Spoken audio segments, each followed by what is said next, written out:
Hi again, I'm back again, Screwdo UK, just doing a quick video in regards to this Xperia E1 and the Moto G, two budget devices which punch above their weights in some respects. Obviously the Moto G is well known for being a great quality device for the money. It offers good build quality. It's got quite a nice design to it, very minimalistic, gets the job done and feels very solid in the hand. The Xperia E1 doesn't share Sony's philosophy for its top-end handsets, such as the omni-balance design, but it is quite solid in the hand, if a bit chunky. It does come with these speaker grills which do enhance the sound output, I'm guessing, and on the back it does have this 3.2 megapixel camera which is ingressed, which is good, so you won't scratch the lens.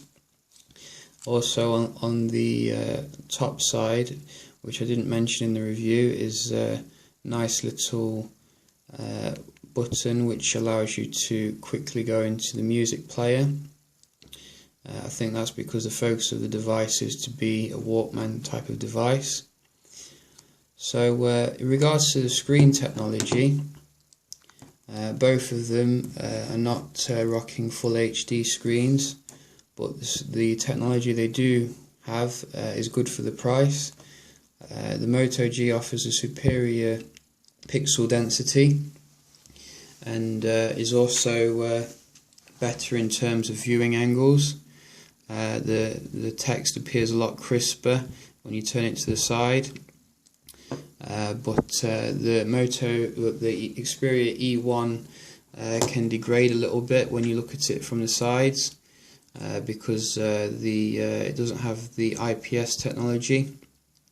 It's also quite low res compared to the Moto G, but because of the small screen that doesn't really affect the viewing of the text on web pages. Daylight visibility is better on the Xperia E1, but generally they both offer decent screens for the price. After all, the E1 is only £80, so you can't really ask for much.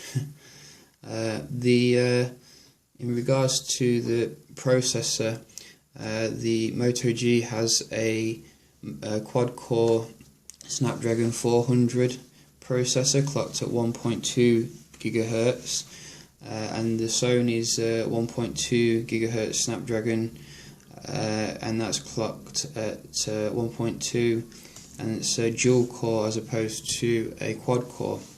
So performance is going to be a little bit better on the Moto G, but in general they're both quite quick.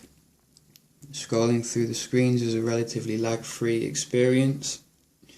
I think that the only thing that holds the Xperia E1 back is the fact that it only has 512 megabytes of RAM. However, for most things such as eBay and doing things like web browsing, you'll find that it's perfectly capable for the job. And it goes to show how Sony's optimized it to run on quite low hardware. I'd say that the only area which I've discovered a bit of lag is in the gallery application on the E1, but that seems to be similar to some of the Samsung devices as well. Yeah, the performance is decent, but don't expect miracles. I mean, it is less than £100. In regards to the Moto G, it's well regarded for being extremely fast for the low-end processor, and that's helped by the 1 gig of RAM. Everything opens up very quickly. There's very little lag. The Moto G is, I'd say, just as fast as my Galaxy S4, and it runs a very vastly slower processor, which is very strange, but I guess that's a credit to stock Android. So in general, both of them perform well for their respective price bracket, but don't expect miracles. On the back of each device you'll find a basic camera. The Moto G has a 5 megapixel camera with auto flash and 720p recording, whereas the E1 only has a 3.2 megapixel camera which doesn't have flash and can only support WVGA recording. So stills on the Sony tend to be very basic and only usable for Facebook or something like that. But the Moto G can take some decent pictures which you'd be proud to hang up. The only issue is that it doesn't have many customization options. So you've got your HDR, your slow-mo mode, and panorama, but other than that it's very basic, whereas the Xperia E1 does allow you to do some changes to the settings, such as picture effect, sweep panorama, as well as have it on manual if you want to control the balances.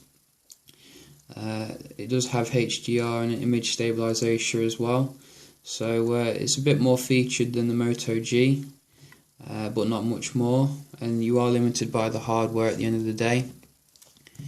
In regards to the battery life, the Moto G has a 2000 mAh battery, and the Xperia E1 has a 1700 mAh battery. So both of them should last a day. I'd say the Moto G can last for 2 days of pretty heavy use, but they're both very good for battery performance, and that's probably because the processors are very efficient and they don't have much of a screen area to power. I've had this on for a couple of days now and it's nearly dying. It's on 5%, but hopefully it will make it through this video. But you shouldn't have any issues with the battery life. In regards to the storage on the Moto G is 8 gigs or 16 gigs. This one happens to be an 8 gig model.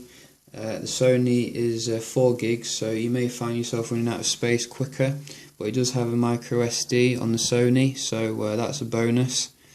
In regards to the software, the Moto G is running a very clean version of Android 4.4.2, and the Xperia E1 is still on 4.3, but it is due to get KitKat in the future, but when, who knows. I think my money's on the Moto G to be updated quicker. And obviously the Moto G benefits from being able to switch to ART, which I've got this Moto G on, which is a better runtime because it increases your battery life and makes apps open a bit quicker. The Xperia E1 does have some Sony value added apps though, such as Walkman, and within the Walkman you can basically customize the equalizer a lot better than on the Moto G. The Moto G does have some equalizer options, but they're not as in depth as the E1. And the sound quality through the E1 is very good as well. After all, it is a Walkman device. And the Moto G is also very good through the speakers as well as through the headphones. So they're both quite good for playing music, but probably the E1's a little bit better. And I think that about covers it. So they're both very decent devices. The E1 is obviously a bit cheaper and probably would suit like a child, or if you just want a backup device to take on holiday with you. But the Moto G has some mid-range specifications, even though it's a very cheap price. If I was to go with one myself, I'd probably pick the Moto G, just because it just offers a slightly better specifications.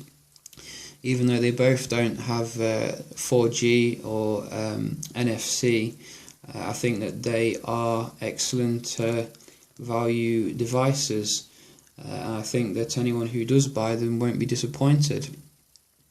So this has been a quick comparison between the Xperia E1 and the Moto G. I hope you enjoyed it. Cheers!